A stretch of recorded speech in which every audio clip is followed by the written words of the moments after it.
Bismillahirrahmanirrahim. Innal hamdalillah nahmaduhu wa nasta'inuhu wa nastaghfiruh wa na'udzu billahi min shururi anfusina wa min sayyiati a'malina. Man yahdihillahu fala mudilla lahu wa man yudlil fala hadiya lahu. Wa ashhadu an la ilaha illallah wahdahu la syarika lahu wa ashhadu anna Muhammadan 'abduhu wa rasuluh. Rabbi syrah li sadri wa yassir li amri wahlul 'uqdatam min lisani yafqahu qawli. Assalamualaikum warahmatullahi wabarakatuh. Jadi alhamdulillah dapat kita bertemu pada pagi ini dalam pengajian kitab ringkasan Ihya Ulumuddin. Mudah-mudahan Allah Subhanahu wa taala tambahkan ilmu dan kefahaman agama pada diri kita. Dan juga dalam bulan Ramadan yang penuh barakah ni, mudah-mudahan Allah Subhanahu wa taala terima segala doa-doa, segala amalan-amalan kita. Mudah-mudahan Allah ampunkan segala dosa-dosa kita yang lepas dan kumpulkan kita di kalangan mereka-mereka yang dirahmati dan diridai. Amin ya rabbal alamin. Jadi tuan-tuan dan puan-puan yang dirahmati Allah sekalian, kita masih lagi membincangkan tentang topik yang besar, iaitu dalam kitab ini pada muka surat 26, iaitu tentang makna kalimat kedua, iaitu syahadah Rasulullah sallallahu alaihi wasallam. Syahadah iaitu kita kata asyhadu anna Muhammadar Rasulullah. Dan kita yakin apa saja yang diberitakan, dikhabarkan oleh Rasulullah sallallahu alaihi wasallam adalah benar. Jadi apa yang Rasulullah sallallahu alaihi wasallam telah khabarkan, kita dah bincangkan pada pertemuan yang lepas, iaitu tentang apakah alam kubur. Kita dah bincangkan tentang alam kubur, dan kita sebagai ahlu sunnah wal jamaah, kita beriman bahawa alam kubur ini adalah alam yang hakiki, alam yang benar, alam yang kita akan bertemu dengannya, bukan perkara-perkara dongengan. Walaupun ada khilaf di antara kumpulan-kumpulan seperti kumpulan Mu'tazilah yang mengatakan bahawa alam kubur ini tidak wujud. Ia adalah khayalan semata. Kerana mereka, akal pemikiran mereka tidak dapat terima perkara-perkara yang bersangkut paut dengan alam kubur. Jadi kalaulah kita nak membincangkan tentang perkara-perkara yang bersangkut paut tentang alam akhirat, kita tak boleh gunakan akal. Kerana akal kita terhad. Maka perkara-perkara yang bersangkut paut tentang alam akhirat, maka kita harus beriman. Maksudnya apa? Kita percaya, kita yakin, walaupun kita tak nampak. Itu yang dikatakan sebagai iman. Iman ini yang berharga di sisi Allah Subhanahu wa taala, kerana iman ini adalah ujian. Ujian di sisi Allah Subhanahu wa taala, benda yang kita tak nampak tetapi kita yakin. Kerana telah dikhabarkan oleh seorang wakil, iaitu telah dikhabarkan oleh Rasulullah sallallahu alaihi wasallam. Jadi apa yang telah disebutkan oleh Rasulullah sallallahu alaihi wasallam, kita beriman dengan dia. Jadi Rasulullah sallallahu alaihi wasallam kita dah bincangkan pada pertemuan yang lepas, di antara doa. Di antara doa yang Nabi sallallahu alaihi wasallam ajar kita pada akhir solat, Nabi ajar kita supaya membaca Allahumma inni a'udzubika min azabil qabr wa min azabin nar wa min fitnatil masiihid dajjal wa min fitnatil mahya wal mamat. Ya Allah, aku berlindung dengan Engkau daripada azab kubur dan api neraka, dan daripada fitnah Dajjal, dan daripada fitnah yang hidup dan mati. Fitnah daripada dalam perkara-perkara kehidupan dan kematian. Dan kemudian Nabi sallallahu alaihi wasallam pernah lalu di hadapan kubur, dan kemudian Nabi sallallahu alaihi wasallam telah bersabda, dua ahli kubur ini sedang diazab oleh Allah Subhanahu wa taala. Dan mereka bukanlah diazab kerana perkara-perkara yang besar. Perkara yang besar maksudnya apa? Perkara ini dosa besar, tetapi benda ini remeh. Benda yang kecil. Dianggap sebagai benda-benda yang tak ada hal lah bagi kita. Iaitu kita anggap bahawa perkara ini perkara yang kecil. Iaitu apa? Dia tidak bersihkan diri dia daripada kencing. Maaf cakap, kencing ataupun buang air. Selepas buang air saja tak bersihkan diri dia ataupun tidak sembunyikan diri dia. Lam yastatir minal baul. Dia tidak sembunyikan, halang diri dia daripada dilihat daripada orang lain. Dan kemudian yang lagi satu pula, dia yamshi bin namimah. Dia pergi keliling dan menjadi batu api. Jadi ini adalah dalil-dalil yang mengatakan bahawa azab kubur adalah azab yang, ataupun alam kubur adalah alam yang benar. Okey. Jadi kita dah bincangkan perkara tersebut dan kemudian kita juga telah membincangkan tentang iaitu di sini saya juga telah membincangkan iaitu dalam seterusnya Imam Al-Ghazali rahimahullah terus membincangkan pula tentang mizan, iaitu timbangan. Tetapi sebelum itu berlaku hari kiamat. Ini semua perkara-perkara yang bersangkut paut tentang iman kepada alam akhirat. Kita sebagai umat Rasulullah sallallahu alaihi wasallam, kumpulan ahlu sunnah wal jamaah, kita beriman, rukun iman kita ada 6. Iman kepada Allah Subhanahu wa taala, beriman kepada Rasul, beriman kepada para malaikat, beriman kepada Rasul Allah Subhanahu wa taala, beriman kepada kitab-kitab, dan beriman kepada hari akhirat, dan beriman kepada qada dan qadar yang baik dan yang buruk. Jadi kita sedang membincangkan tentang iman kepada alam akhirat, alam yang berlaku selepas kematian. Jadi di sini Imam Al-Ghazali dia terus masuk selepas alam kubur, dia masuk pula dalam bab mizan ataupun timbangan. Sebelum itu dia tidak membincangkan tentang hari kiamat. Kerana sebelum kita dibangkitkan oleh Allah Subhanahu wa taala, dunia ni mesti dihancurkan dulu. Dunia ni akan dihancurkan oleh Allah Subhanahu wa taala. Apabila tidak ada lagi orang-orang yang beriman kepada Allah Subhanahu wa taala. Allah Subhanahu wa taala jadikan dunia dan segala-galanya dengan cakrawala, the whole universe. Kita kata the whole universe Allah Subhanahu wa taala jadikan untuk jin dan manusia. Dan tujuan Allah Subhanahu wa taala jadikan jin dan manusia adalah dalam firman Allah Subhanahu wa taala, Allah berfirman, "Wa ma khalaqtul jinna wal insa illa liya'budun." Tidaklah aku jadikan ataupun tidaklah aku cipta jin dan manusia melainkan untuk beribadah kepada aku. Jadi matlamat manusia dan jin dijadikan adalah untuk beribadah kepada Allah Subhanahu wa taala. Tetapi bila tak ada lagi manusia, tidak ada lagi jin yang beriman kepada Allah Subhanahu wa taala, maka Allah Subhanahu wa taala akan hancurkan. Selagi mana ada orang yang beriman kepada Allah Subhanahu wa taala, maka dunia ni akan dikekalkan oleh Allah Subhanahu wa taala. Bila semua dah mati, tidak ada lagi orang yang beriman, maka tidak ada matlamat.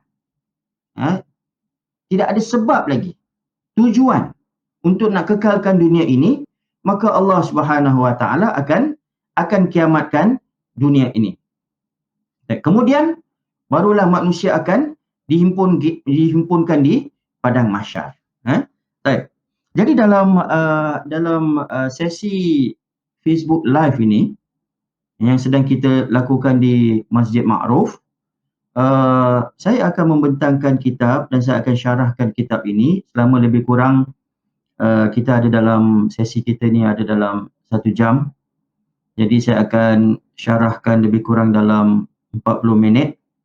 Jadi kalau tuan-tuan dan puan-puan kalau ada soalan, saya harap dapat lakukan dalam komen dan saya akan cuba jawab soalan-soalan tersebut insya-Allah pada 20 minit yang terakhir dalam sesi ini insya-Allah. Jadi kita juga dah bincangkan tentang mizan.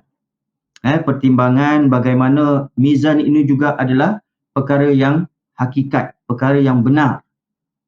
Seperti mana yang telah disebutkan oleh Rasulullah sallallahu alaihi wasallam, iaitu ia adalah dua dacing dua timbangan. Ada bahagian kanan dan ada bahagian kiri. Dan dacing ini adalah, ataupun timbangan ini, mizan ini adalah satu ciptaan Allah SWT yang sangat besar. Ia mesti mengangkat semua amalan-amalan kita. Jadi amalan dan kemudian buku catatan kita yang telah ditulis oleh para malaikat, iaitu Raqib dan Atid ataupun Kiraman Katibin, buku catatan yang sangat banyak. Maka amalan-amalan yang baik akan diletakkan pada bahagian yang kanan, amalan-amalan yang buruk akan diletakkan pada bahagian yang kiri. Dan kalaulah seseorang itu dia beriman kepada Allah SWT, syaratnya pertama sekali dia mesti beriman kepada Allah SWT. Kerana orang yang tidak beriman, kekufurannya sudah menghancurkan segala-gala amalan-amalan dia. Maka mereka akan diazab oleh Allah SWT. Tetapi mereka yang orang-orang yang beriman kepada Allah SWT, maka amalan yang baik diletakkan pada bahagian kanan, amalan yang buruk diletakkan pada bahagian yang kiri. Dan kalaulah amalan yang baik melebihi ataupun lebih berat daripada amalan-amalan buruk, maka dia akan dimasukkan dalam syurga. Dia akan melalui proses yang seterusnya. Proses yang seterusnya. Iaitu, ini yang kita akan bincangkan. Iaitu tentang sirat. Tentang sirat. Sirat di sini, kalau kita ambil sikit daripada penjelasan daripada kitab ini. Iaitu pada muka surat 26. Pada perenggan yang terakhir bawah muka surat ini, bagi yang pertama kali mengikuti kuliah ini, sebenarnya kuliah ini telah berlalu agak lebih agak lama. Saya agak lebih kurang dalam setahun di Masjid Ma'ruf, dan kita sedang menggunakan kitab ini, kitab ringkasan Ihya Ulumuddin, kitab yang telah di antara kitab yang teragung yang telah dikarang oleh Imam Al-Ghazali. Jadi dalam kitab ini Imam Ghazali membincangkan tentang 4 perkara besar, iaitu perkara-perkara yang bersangkut paut tentang ibadat, ibadat tentang kesucian, tentang solat, tentang puasa, tentang zakat, tentang haji, dan kemudian dibincangkan tentang hikmah-hikmah. Hikmah-hikmah. Kerana matlamat daripada kitab ini dasarkan kepada tajuk kitab, iaitu ihya. Ihya maksudnya apa? Untuk menghidupkan semula, menyuburkan, menyegarkan. Ini yang dikatakan sebagai ihya. Ulum maksudnya apa? Ilmu-ilmu. Ad-din iaitu agama. Jadi menghidupkan ilmu-ilmu agama. Jadi dia ingin membincangkan tentang ibadat. Dan kemudian bab yang kedua adalah tentang adat. Adat, bagaimana kita bermuamalat dengan manusia. Dan kemudian dia pula menceritakan tentang perkara-perkara yang bersangkut paut tentang al-muhlikat. Al-muhlikat iaitu sifat-sifat, akhlak-akhlak yang buruk yang boleh menghancurkan diri kita di dalam dunia dan juga di alam akhirat. Dan kemudian dia akan membincangkan pula tentang perkara-perkara yang dirangkumkan dalam bab al-munjiyat. Munjiyat maksudnya apa? Perkara-perkara yang menyelamatkan. Akhlak-akhlak yang mulia, perkara-perkara yang boleh yang mendatangkan kemurnian akhlak kita, iaitu pujian-pujian daripada manusia dan juga daripada Allah Subhanahu Wa Taala. Jadi kita sedang membincangkan masih lagi daripada bab awal lagi, iaitu pada permulaan yang mana Imam Al-Ghazali dia masih lagi membincangkan tentang bab akidah, bab yakin, ataupun bab tauhid. Dan kita sedang membincangkan, kita dah bincangkan tentang bab iaitu asyhadu an la ilaha illallah kita dah bincangkan panjang lebar. Dan sekarang kita sedang membincangkan asyhadu anna Muhammadar Rasulullah. Dan apa yang bersangkut paut tentang beriman kepada Rasulullah sallallahu alaihi wasallam. Baik. Jadi apabila kita mengambil daripada kitab ini, Al-Imam Al-Ghazali dia berkata, hamba juga wajib mengimani sirat sebagai kebenaran. Jadi wajib kita beriman. Wajib iman maksud apa? Wajib kita yakin bahawa sirat ini adalah perkara yang benar seperti mana yang telah dikhabarkan oleh Rasulullah sallallahu alaihi wasallam. Sirat ini dikatakan sebagai jembatan. Sirat dalam kalimat Arab maksud apa? Perjalanan. Perjalanan. Tapi sirat ini sebab itu disebutkan dalam surah Al-Fatihah. Allah Subhanahu wa taala berfirman dalam surah Al-Fatihah, ihdinas sirat al-mustaqim. Kita berdoa, tunjukkanlah kami, berikanlah kami hidayat, berilah kami petunjuk. Ihdinas sirat, tunjukkanlah kami perjalanan al-mustaqim, jalan yang lurus. Jadi sirat ni maksud apa? Perjalanan. Tetapi sirat di sini apa yang dimaksudkan adalah jembatan.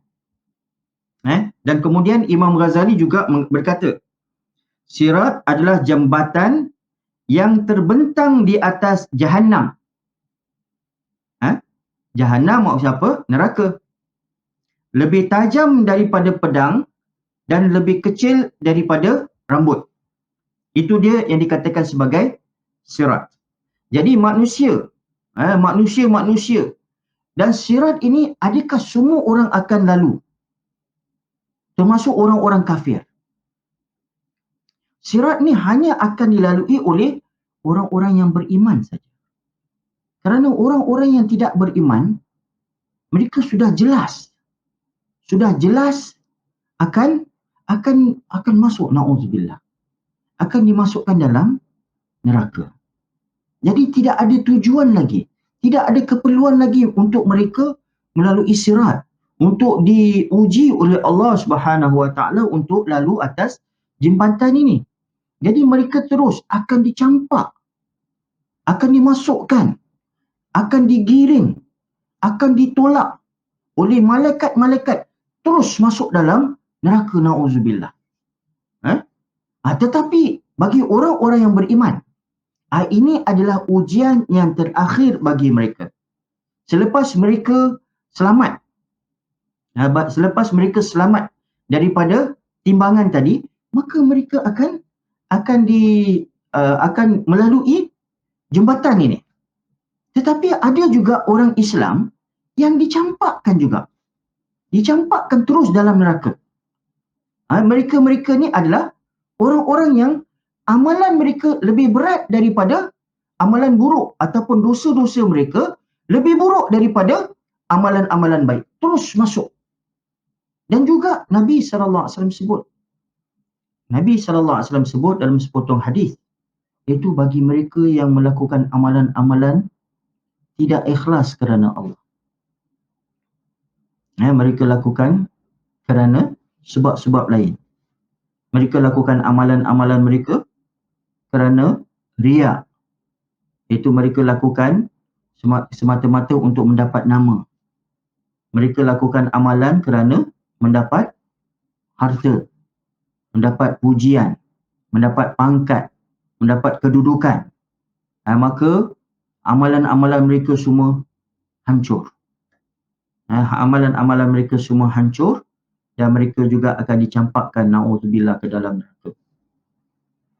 Rasulullah sallallahu alaihi wasallam telah bersabda dalam sepotong hadis, iaitu sebelum manusia dihisap, sebelum dikira amalan-amalan mereka, maka Allah Subhanahu wa taala akan kedepankan, akan ambil 3 orang. Ini sebelum berlaku apa-apa lagi. 3 orang akan dikedepankan. Siapa dia? seorang syahid, seorang dermawan, dan seorang alim, seorang yang berilmu. Jadi seorang syahid ni ke depan, maka Allah Subhanahu Wa Taala pun akan bertanya kepada dia. Dan di sini Nabi SAW sebut, walaisa bainahu wa bainallah turjuman. Tidak ada di antara dia dengan Allah Subhanahu Wa Taala mana-mana penterjemah. Maksudnya direct. Maka Allah pun akan bertanya kepada dia, apa yang kau telah lakukan dalam dunia? Maka dia pun akan berkata, ya Allah, aku telah berjuang untuk agama Engkau. Aku telah korbankan jiwa aku semata-mata kerana Engkau.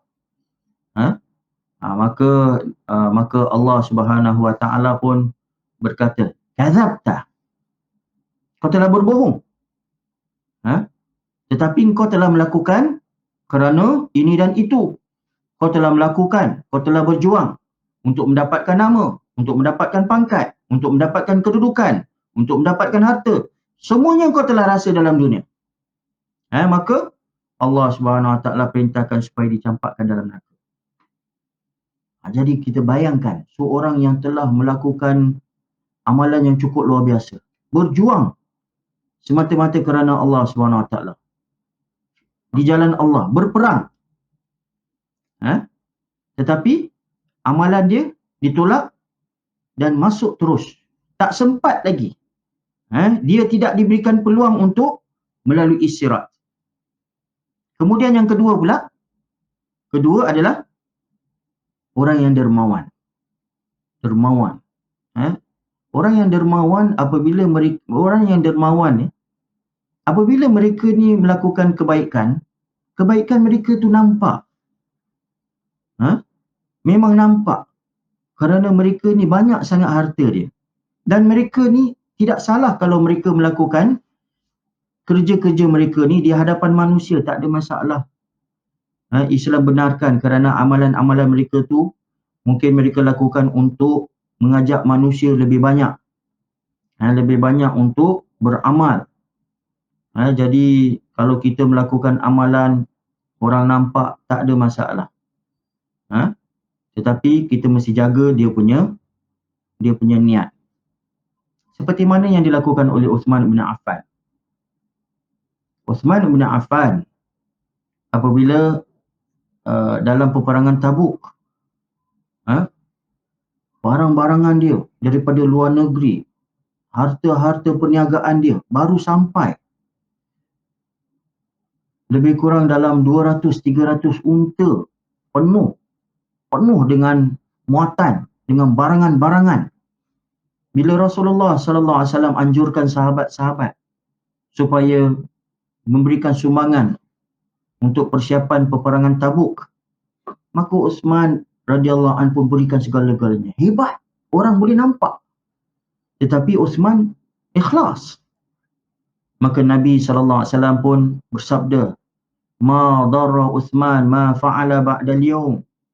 Tidak ada perkara yang akan memudaratkan Uthman apa saja yang dilakukan selepas hari ini. Maksudnya, ini adalah janji bahawa Uthman radhiyallahu anhu akan masuk syurga. Jadi cuma di sini seorang dermawan, tetapi dia melakukan sebaliknya. Maka Allah Subhanahu Wa Taala tanya kepada dia. Dia tanya, apa yang kau telah lakukan? Maka dia kata, saya telah sedekahkan ini, saya telah buat itu, saya telah buat ini, saya bantu orang ini, bantu orang itu. Macam-macam dia dah lakukan. Iaitu aku telah melakukan semata-mata untuk engkau ya Allah. Maka Allah pun menjawab, kadzabta. Kau telah berbohong.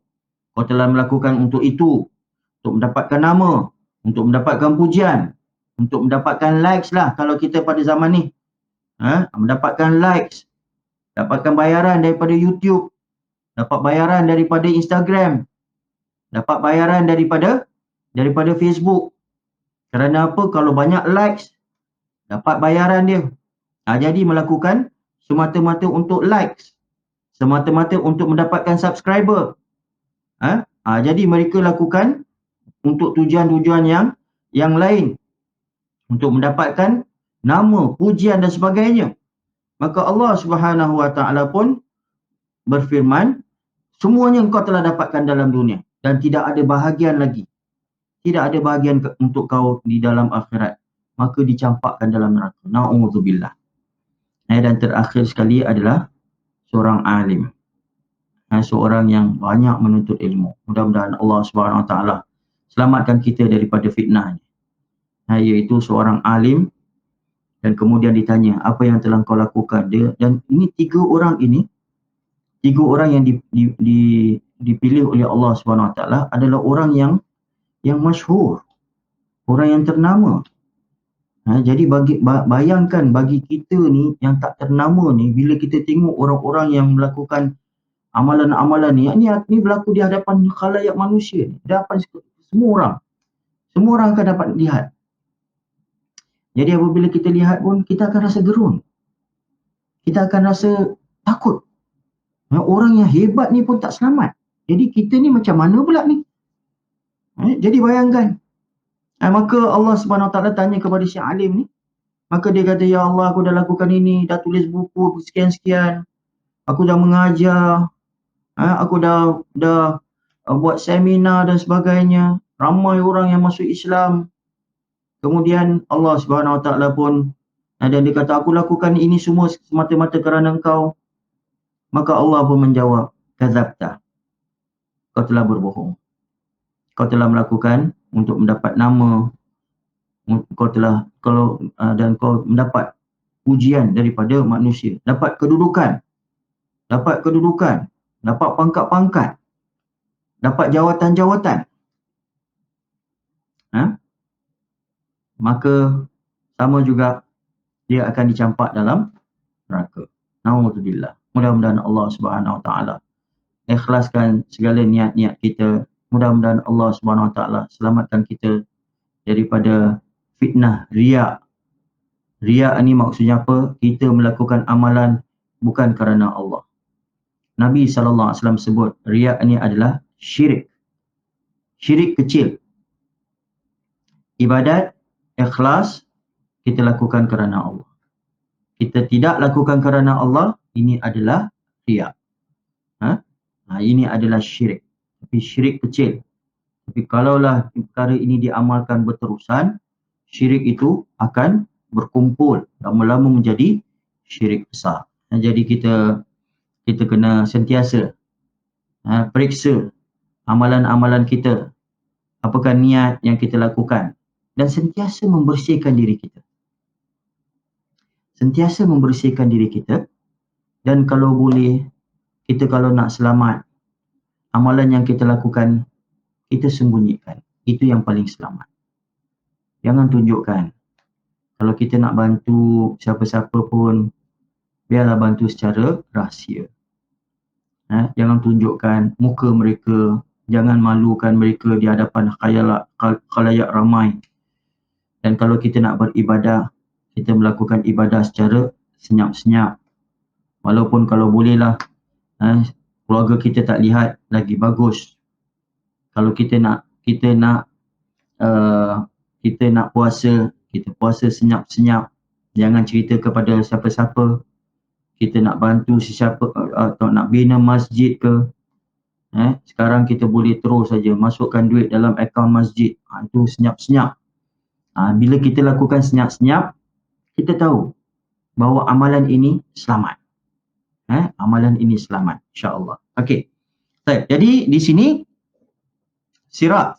Jadi sirat ini adalah perjalanan yang seterusnya bagi mereka yang kita pun lebih kurang ambil, kita pun tarik nafas lah. Selamat. Alhamdulillah, amalan lebih banyak, amalan baik lebih banyak daripada amalan buruk. Dan kita pun teruskan perjalanan di atas sirat. Jadi di sini Imam Al-Ghazali mengatakan bahawa sirat ini adalah jambatan yang terbentang di atas Jahannam. Di atas Jahannam maksud apa? Di sini ulama mengatakan bahawa api neraka. Api neraka ni satu lubang. Satu lubang yang sangat-sangat dalam. Berapa besar lubang ini? Oh, kita tak boleh bayangkan. Kita tak boleh bayangkan berapa besar lubang ini. Dan berapa luasnya lubang ini. Jadi kita bayangkan macam nak naik jambatan. Jambatan daripada Singapura nak pergi Malaysia lah. Johor. Tu jambatan tu. Jambatan tu kalau tak jam 5 minit dah sampai. Tak sampai pun 5 minit. Saya ingat 2 minit sampailah. Mungkin 1 minit lah kalau speeding. Kalau speeding 1 minit. Itu. Tetapi yang Sirat ni berapa jauh? Oh. Pertama sekali luasnya Sirat ini, Nabi SAW sebut neraka ni diikat dengan 70,000 tali. Neraka diikat dengan 70,000 tali. Dan apabila manusia dikumpulkan di padang mahsyar, maka Allah Subhanahu Wa Taala akan kedapankan neraka. Allah Subhanahu Wa Taala sebut dalam surah Al-Fajr. Dalam surah Al-Fajr Allah Subhanahu Wa Taala sebut waja'a rabbuka wal malaku saffan saffa. Maka datanglah Allah dan para malaikat berdiri-diri, bersaf-saf di hadapan Allah Subhanahu Wa Taala. Waji'a yauma idzin bi jahannam. Dibawakan pada hari tersebut Jahannam. Dan Jahannam ini Nabi SAW sebut dalam sepotong hadis diikat dengan 70,000 tali zimam. Dan setiap daripada tali ditarik oleh 70,000 malaikat. 70,000 tali, setiap tali ditarik oleh 70,000 malaikat. Berapa banyak malaikat yang tarik Jahannam ni? 70,000 tali, 70,000 malaikat. Angka dia, kalau tak salah saya punya perkiraan, 4.9 bilion. 4.9 bilion malaikat. Oh, Masya Allah. Tak terbayang kita punya pemikiran kita. Kerana setiap daripada malaikat, badan mereka sebesar langit dan bumi. Sebesar langit dan bumi. Dan kemudian yang tarik neraka ni 4.9 bilion. Boleh kita bayangkan berapa besar Jahannam ni? Sangat-sangat menggerunkan. Dan kemudian Nabi SAW sebut dalam sepotong hadis yang lain, satu hari Nabi SAW dengar satu letupan. Dan kemudian Nabi sebut, ini adalah letupan daripada seketul batu. Seketul batu yang telah dicampakkan ke dalam neraka 70 tahun lepas. 70 tahun lepas, hari ini sampai dekat dia punya dasar dia. Sampai kat bawah sekali. 70 tahun. Berapa dalam tu? Dan kemudian kita kena jalan di atas sirat ni. Di atas jembatan ini. Di atas neraka. Yang mana dalam dia 70 tahun dalam. Kalau nak bayangkan, sifat takut kita ni nak jalan atas jembatan ni, gerun dia, perasaan dia tak boleh terbayang. Kalaulah saya ikat satu tali atas rumah saya ni. Rumah saya dekat Woodlands. Tuan-tuan dan puan-puan, saya tak pastilah kat mana-mana pun. Rumah saya ni 12 tingkat aja. 12 tingkat. Campak batu, mungkin 10 saat sampailah ke bawah. Tak sampai 10 saat pun, mungkin 2 saat aja. Campak aja, bup, 2 saat aja. Bayangkan kalaulah saya ikat satu tali daripada atap rumah saya sampai ke flat yang lagi satu tali. Dan saya suruh tuan-tuan dan puan-puan untuk jalan atas tadi untuk sampai ke flat yang lagi satu. Berani tak? Saya pun tak berani, tuan-tuan. Saya pun tak berani. Itu baru 12 tingkat. Ini kan lagi dia punya dalam tu 70 tahun dalam. Bayangkan kegurunan yang akan dirasa. Jadi di sini, sebab itu kita ni dalam dunia ni, apabila kita dengar tentang kisah-kisah yang telah diberitakan oleh Rasulullah SAW, kita rasa takut, kita rasa gerun. Dan ini yang ingin diingatkan oleh Allah Subhanahu Wa Taala kepada kita semua, supaya kita membuat persiapan yang sebaik-baiknya dalam dunia ini, supaya kita selamat di alam akhirat. Dan bukan itu saja, neraka Jahannam ini adalah api. Dan apabila ada api, ada asap. Jadi bayangkan jembatan itu berada di atas Jahannam, di atas neraka. Orang yang tengok bawah dalam, dan kemudian berasap. Maksudnya nak jalan atas itu gelap, ditutupi oleh asap, dan juga pernafasan dia cukup melelahkan. Perjalanan yang sangat panjang dan kemudian sangat-sangat melelahkan. Sangat-sangat sukar. Jadi di sini Imam Al-Ghazali dan Rasulullah SAW menceritakan tentang fitnah.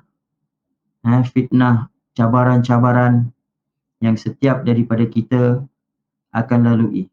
Kalaulah kita dapat lalu titian sirat ni, kita pun dah bersyukur kerana kita sudah sampai kepada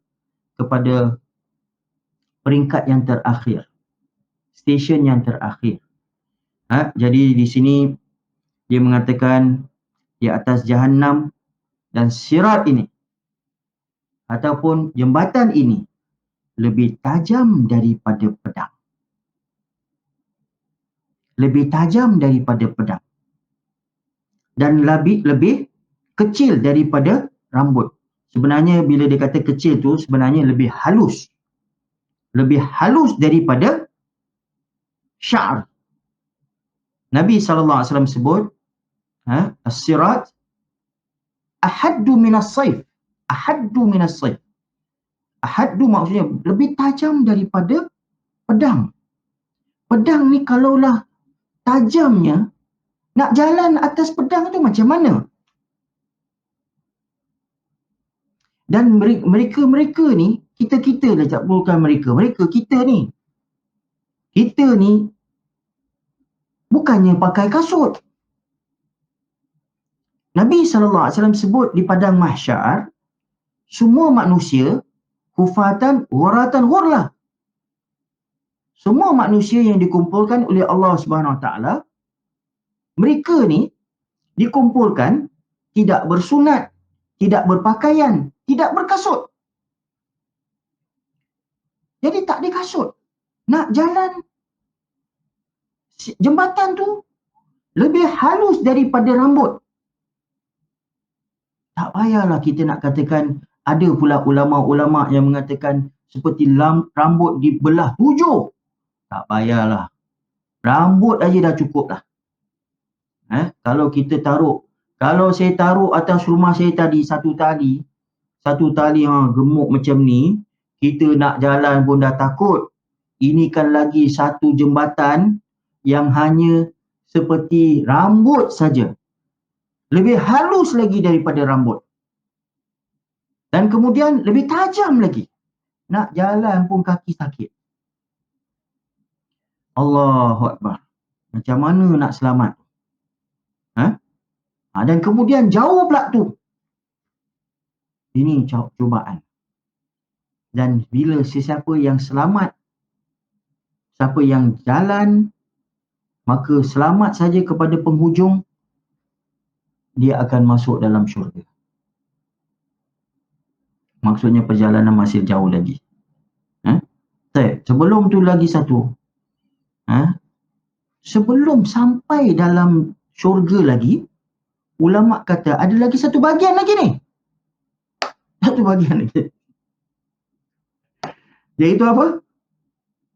Bahagian yang dikenali sebagai Al-Qantarah.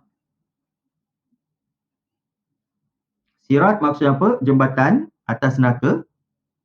Kemudian dah pada bahagian terakhir, ada lagi satu bahagian yang dikenali sebagai Al-Qantarah.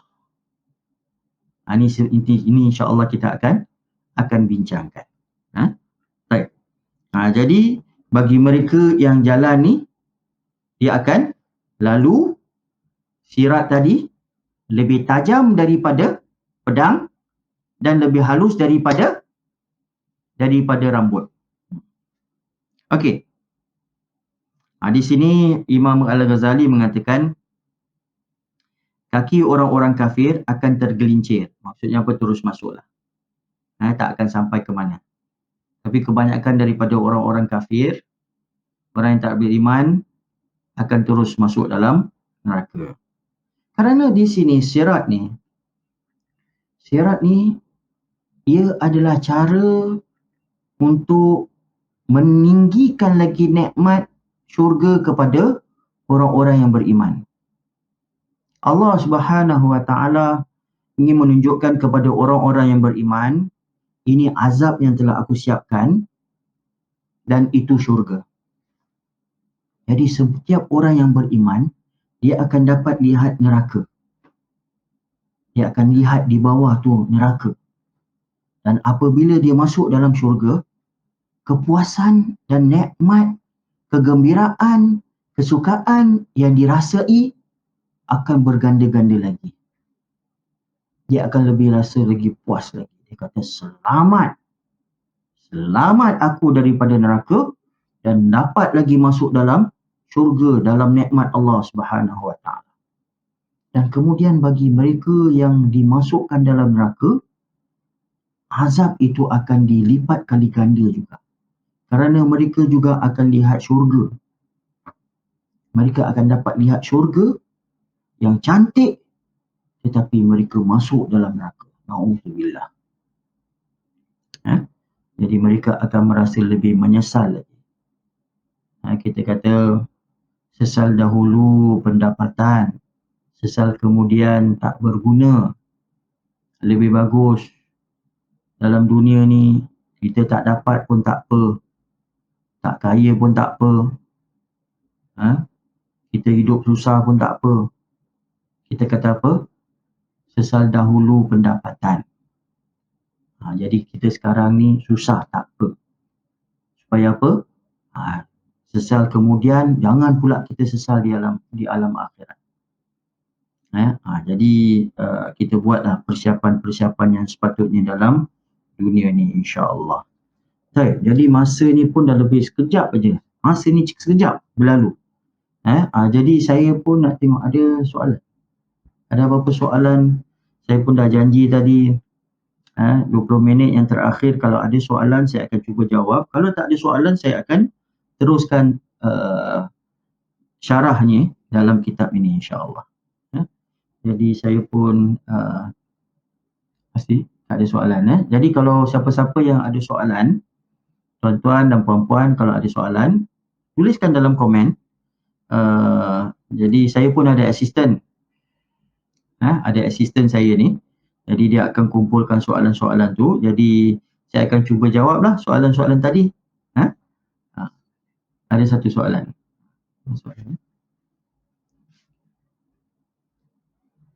Okey.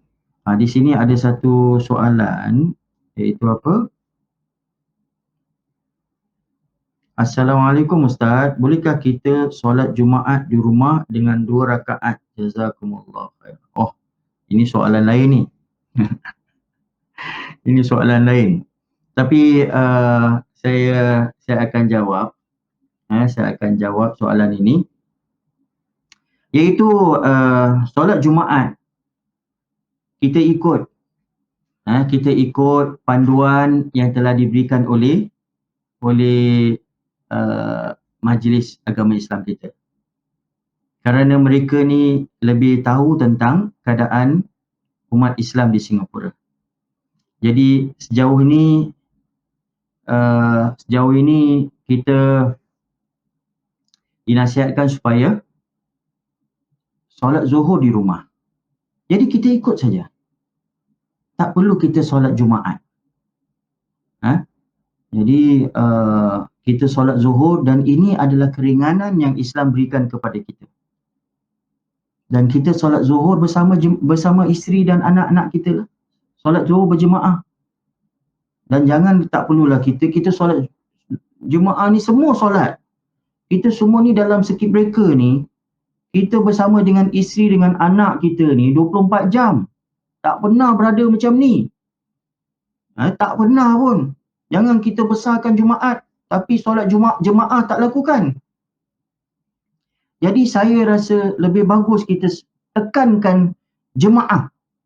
Subuh berjemaah, Zuhur berjemaah, Asar berjemaah, Maghrib berjemaah, Isyak berjemaah, terus Tarawih berjemaah. Jadi solat Jumaat ni jangan kita lakukan. Dan solat Jumaat ni ada dia punya syarat-syarat yang lain tentang khutbah, bagaimana nak membaca khutbah, rukun-rukun khutbah. Bagi mereka yang tidak terlatih, kita nak melakukan perkara ni semua kita tak tahu. Memerlukan kepakaran. Imam-imam pun yang siapa-siapa yang tak biasa melakukan, tak menjadi khatib Jumaat, kekok. Apalagi kalau masyarakat kita ada yang baca Fatihah pun tak betul, surah pun tak hafal. Jadi perkara-perkara ni semua diambil kira, maka kita lakukan solat Zuhur. Sama juga kalaulah kita berada dalam keadaan musafir, kita pun tak melakukan solat Jumaat. Ini keringanan, rukhsah. Rukhsah yang diberikan oleh Allah SWT kita terima. Memang keuzuran. Jadi tak perlulah kita nak merasa beban tak melakukan solat Jumaat kerana kita rasa rindu. Kita ni kalaulah Allah berikan kita keringanan, ambil lah. Jangan ikut perasaan. Kerana perasaan ini memang ada perkara-perkara yang kita suka. Tapi kalaulah majlis ulama-ulama kita dah mengatakan lakukan solat Zuhur, kita lakukan solat Zuhur. Itu saya rasa lebih baik. Sampailah kalaulah mereka kata ada irsyad, ada panduan-panduan lain, baru kita ikut. Okey. Baik. Kemudian soalan yang seterusnya, ya Ustaz, kitab sekarang muka surat berapa? Okey. Jadi muka surat berapa? Muka surat 26. Muka surat 26 dalam kitab ringkasan Ihya Ulumuddin. Jadi di sini kalau kita lihat, Imam Al-Ghazali dia cuma meringkaskan. Asal kitab ni dalam bahasa Arab saja ada dalam 5 jilid. Ada dalam 5 jilid. Jadi ni ringkasan dia. Dan ringkasan juga pengalaman saya, terjemahan ni ada juga yang tak tepat. Jadi kalau ada kesilapan, ada perkara-perkara yang tak dimasukkan oleh Imam Al-Ghazali ataupun dia punya penterjemah. Kerana penterjemah silap. Dan memang saya pun dah jumpa beberapa perkara-perkara yang silap, dan saya akan jelaskan kesilapan-kesilapan tersebut, insya-Allah. Okey, kalau tak ada lagi, kita ada dalam 10 minit lagi ni, saya akan teruskan perbincangan kita. Melainkan kalau ada soalan-soalan lain. Okey. Jadi di sini Imam Ghazali mengatakan, kaki orang-orang kafir akan tergelincir daripadanya hingga mereka terjatuh ke dalam neraka. Sementara kaki orang-orang mukmin akan kukuh di atasnya hingga mereka digiring ke negeri keabadian. Jadi bila kaki-kaki orang kafir tergelincir daripadanya, kerana Nabi SAW juga sebut, sirat ni, jembatan ni, bukan saja dia ni lebih tajam daripada pedang, lebih halus daripada rambut, ia juga licin.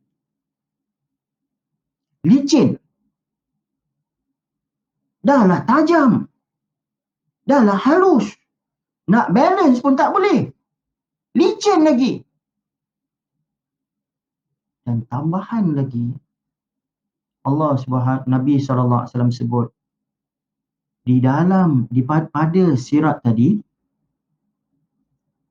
ada, kita kata, ada cangkuk lagi. Ada cangkuk. Ada 2 jenis cangkuk. Cangkuk yang pertama, iaitu duri-duri. Di perjalanan sirat tadi, ada duri-duri. Dan Nabi SAW sebut, duri-duri ini seperti duri-duri daripada pokok sa'dan. Pokok sa'dan. Jadi Nabi SAW tanya sahabat, kau tahu tak pokok sa'dan? Kami tahu. Tuan-tuan tahu pokok sa'dan tu apa? Kita tak ada kat Singapura ni. Pokok sa'dan ni, dekat padang pasir, dia pokok yang melata. Dekat tanah tu. Pokok dia kecil. Dan pokok ni, dia ada buah yang berduri. Ini dia punya duri-duri tu. Jadi bila kita jalan, ada buah-buah ni. Kerana apa? Duri-duri ni, siapa-siapa yang lalu, dia akan tercangkuk dan dia akan jatuh. Macam mana bentuk ni? Mungkin kita tanya Ustaz. Rupa duri ni macam mana? Saya pun kena Google. Saya kena Google dia punya rupa dia. Dia punya duri ni, kalaulah kita ni pernah tengok iaitu sea urchin. Tahu tak sea urchin? Nah, kalau nak bayangkan senang lah lebih kurang. Macam sea urchin. Tahu? Sea urchin tu yang orang Jepun makan. Kalau siapa-siapa yang makan sushi tu, dia makan dalam sea urchin tu, dia makan bahagian dalam tu, warna kuning tu. Orang kata sedap, saya pun tak pernah rasa. Jadi kalau sea urchin tu kita tahu dia tajam. Warna hitam. Kita belah setengah, kemudian dia punya duri dia tu, dia bengkok sikit. Itu dikitakan sebagai duri-duri pokok sa'dan. Macam tu, dia setengah-setengah. Maka duri-duri itu diletakkan di sepanjang perjalanan. Jadi dah dia tajam, halus, licin, ada duri lagi. Na'udzubillah. Inilah ujian daripada Allah Subhanahu Wa Taala. Dan kemudian lagi satu perkara, dia ada cangkuk lagi. Cangkuk-cangkuk yang akan dicampak di atas jembatan tadi untuk mengait, untuk menarik lagi orang ke dalam. Kalau kita nak fikirkan perkara-perkara ni, memang kita tak akan selamat lah. Syarat ikut hukum akal, semua orang akan jatuh. Jadi orang-orang kafir, orang-orang yang tidak beriman memang jatuh. Dan Nabi SAW sebut bahawa orang-orang yang lalu di jembatan tadi, mereka akan ditakuti dengan pekikan-pekikan orang-orang yang jatuh ke dalam neraka. Pekikan-pekikan mereka. Terpanjat pula tu. Jadi bayangkan, kita ni sambil jalan, dah lah licin, dia nak balance lagi ni. Allahu Akbar. Nak fikirkan pun saya pun pening kepala saya. Dah lah nak jalan pun takut. Dah lah gelap. Gelap. Pasal apa? Asap-asap berkepul-kepul. Kemudian, dah lah licin. Tajam, sakit pula. Lepas tu ada duri. Ada pula kawan kat belakang tu terpekik. Anjat boy. Terperanjat kita. Kalau dia terperanjat, lagi pula dah lah balance susah. Jatuh lagi kawan tu. Allahu Akbar. Jadi kalau orang-orang yang lalu ni, bagi orang-orang kafir, mereka akan jatuh. Dan bila jatuh, mereka akan terpekik. Dan kemudian ada pula cangkuk. Dicampak untuk tarik orang ke bawah. Jadi Nabi SAW sebut, aku adalah orang yang pertama yang akan melepasi jembatan ini. Aku adalah orang yang pertama yang akan melepasi jembatan ini. Dan di sini ulama-ulama kita mengatakan bahawa orang kumpulan yang pertama yang akan melalui adalah Nabi dan para anbiya. Mereka adalah manusia-manusia yang diutamakan oleh Allah Subhanahu Wa Taala. Dan Nabi adalah orang yang pertama akan sampai, dimuliakan oleh Allah Subhanahu Wa Taala. Dan kemudian Nabi sambil dah sampai, Nabi akan tunggu umat dia di penghujung jembatan tadi. Dan sambil berjalan, Nabi membaca satu doa. Ajarkan kepada kita. Iaitu doa, Allahumma sallim sallim. Allahumma sallim sallim. Ataupun dalam hadis lain, Rabbi sallim sallim. Ya Allah, selamatkanlah, selamatkanlah.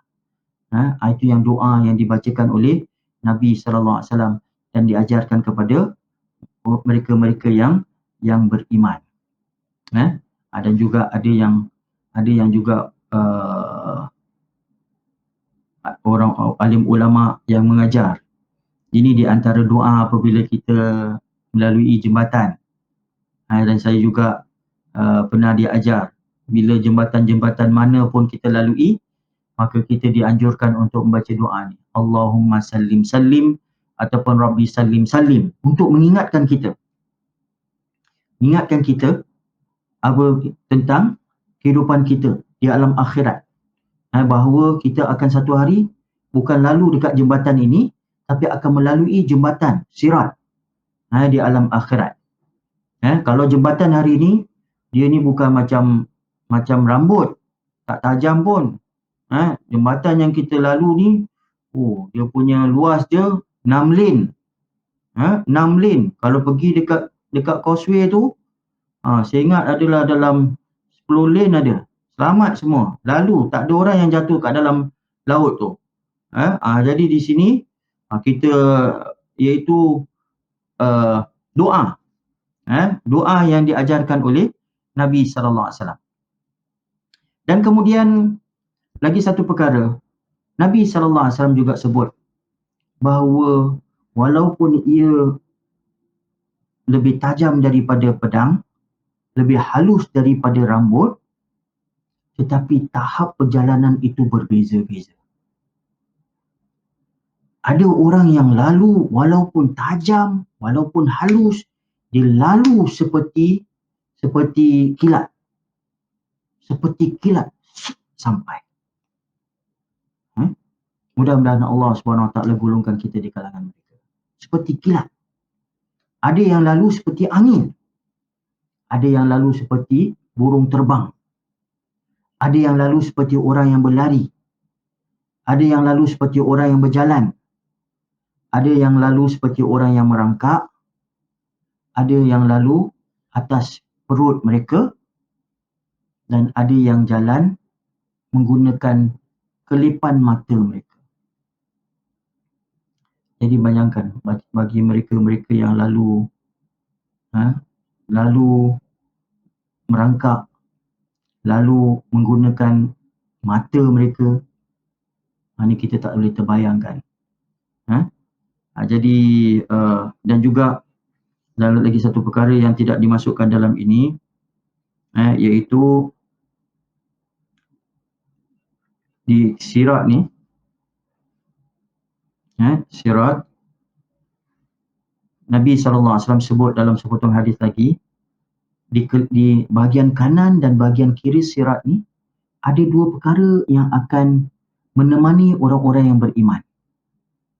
Iaitu amanah dan silaturahmi. Ini ulama mengatakan dua amalan yang akan meneguhkan kedudukan kita di atas jembatan ni. Iaitu sifat amanah dan silaturahmi. Tingkatkan dua perkara ni. Jadilah orang yang amanah. Apa yang kita diberikan tanggungjawab, lakukan dengan sebaik-baiknya. Apabila kita diberikan amanah, kita tunaikan. Kita berjanji, kita kita tunaikan janji-janji kita. Jadi satu amanah dan satu silaturahmi, mengeratkan hubungan di antara pertalian kekeluargaan. Jangan kita putuskan. Nabi SAW sebut, iaitu la yadkhulul jannah qati'ur rahmi. Tidak akan masuk syurga orang yang memutuskan tali persaudaraan. Tidak akan masuk syurga. Maksudnya apa? Dalam bab ini, di sirat ni, ketika berada di sirat, bagi mereka yang memutuskan tali persaudaraan, putuskan tali persaudaraan di antara adik-beradik, dengan antara kaum keluarga, gaduh, kadang-kadang perkara-perkara yang remeh, duit cuma 200-300, gaduh, putuskan hubungan, tak mau jumpa abang, kakak, adik, putus. Pasal apa? Pasal duit $20. Marah, 20 tahun tak jumpa. Gaduh dengan mak, gaduh dengan bapak. Pasal apa? Bapak tak kasih harta kepada kita, kasih lebih kepada kakak. Kita putuskan. Yang ini kita akan menerima padahnya di atas sirat. Hati-hati. Kalaulah berlaku kepada kita, cepat-cepat kita bertaubat. Eratkan balik. Tak salah kita minta maaf hari ini. Tak jumpa mak bapak, pergi jumpa. Minta maaf. Kemudian abang tak jumpa. Ataupun abang dengan adik. Putuskan. Kerana apa? Kerana bergaduh. Gaduh perkara yang biasa. Adik-beradik gaduh biasa. Jangan ambil hati. Sudah. Lupakan. Forget it. Kalaulah hari ini, hantar message. Hantar message kepada siapa-siapa pun. Abang ke, kakak ke, makcik ke, pakcik ke. Hantar message. Assalamualaikum. Hantar kepada kakak. Assalamualaikum. Nanti kita pun tengok dekat WhatsApp tu, typing. Ataupun kita pun nampak online kan? Online. Lepas tu kita pun kata, Assalamualaikum. Kakak, apa khabar? Lepas itu kita pun send. Lepas tu kita pun tengok. Typing, cancel. Typing, cancel. Typing, cancel. Pasal apa dia pun rasa segan. Lepas itu, offline. Macam tu lah. Macam saya ni macam ada pengalaman pula. Macam ada pengalaman pula saya. Alhamdulillah, Masya Allah. Adik-beradik saya semua baik-baik. Jadi, mungkin besok, ini pengalaman daripada soalan. Ada jemaah yang datang kepada saya. Kakak tak jumpa dia dah bertahun-tahun. Ini nasihat saya. Hantar WhatsApp, hantar message. Ataupun pergi ziarah. Hantar makanan. Hantar WhatsApp. Assalamualaikum kakak, khabar? Mungkin besok 2 hari kemudian dia kata baik. Lepas tu dia kata, besok nak hantar makanan, boleh? Hantar. Ataupun order. Nasi ambeng ke apa, hantar. Baik-baik kan, dia dapat dua dulang nasi ambeng. Dia kata Alhamdulillah. Ataupun kasih hadiah, ataupun pasal gaduh. Mungkin 1,000. Apalah 1,000 tu? Apalah 2,000 tu? 5,000 kita bayarlah. Kita bayar balik lah. Kemudian minta maaf. Minta maaf, baik-baik kan. Tetapi bagi mereka yang eratkan silaturahmi, kumpul adik-beradik, sentiasa berkumpul, berbaik-baik, eratkan silaturahmi. Bagi mereka yang dua amalan ini, amanah dan silaturahmi, akan memberikan keteguhan kepada mereka. Jalan steady. Dia akan mengiringi orang ini untuk selamat di atas sirat tadi. Jadi ada orang yang lalu sepantas kilat, ada yang secepat sepantas angin, ada yang seperti burung terbang, ada yang seperti lari, ada yang seperti berjalan, ada yang merangkak, dan ada yang terus masuk dalam neraka. Alhamdulillah. Baik, jadi saya rasa masa pun dah habis. InsyaAllah minggu depan kita teruskan lagi. Ada lagi beberapa bahagian. Kemudian kita akan masuk pula tentang perkara yang bersangkut paut tentang haud pula. Haud ataupun perigi. Perigi ni juga adalah satu perkara yang kita akan khilaf perbezaan ulama. Adakah perigi ni di dalam syurga ataupun perigi ni berada di padang mahsyar. Jadi kalaulah kita lihat di sini, Imam Al-Ghazali berpandangan bahawa haud ini berlaku selepas sirat. So dalam syurga. Tetapi ada pula ulama yang mengatakan bahawa haud ataupun perigi Rasulullah sallallahu alaihi wasallam ataupun Al-Kautsar berada di padang mahsyar. Jadi insya-Allah minggu depan kita akan membincangkan perkara-perkara ini. Jadi saya doakan semoga tuan-tuan dan puan-puan sihat dan dapat luangkan masa untuk kita berbincang tentang perkara-perkara ini minggu depan insya-Allah. Dan juga mudah-mudahan Allah SWT tingkatkan amalan-amalan kita, gunakan kita kesihatan yang baik, dan mudah-mudahan Allah panjangkan usia kita sampai kita bertemu bulan Ramadan pada tahun hadapan. Dan mudah-mudahan Allah eratkan hubungan kita dengan mereka yang kita kasihi dan kumpulkan kita semua di dalam rahmat Allah SWT, dalam syurga Allah SWT yang paling tinggi, syurga Firdaus. Dan mudah-mudahan Allah SWT juga kumpulkan kita di kalangan mereka yang dirahmati dan diridai. Amin ya rabbal alamin. Jadi kita akhiri majlis kita dengan wabillahi taufiq wal hidayah. Wassalamualaikum warahmatullahi wabarakatuh.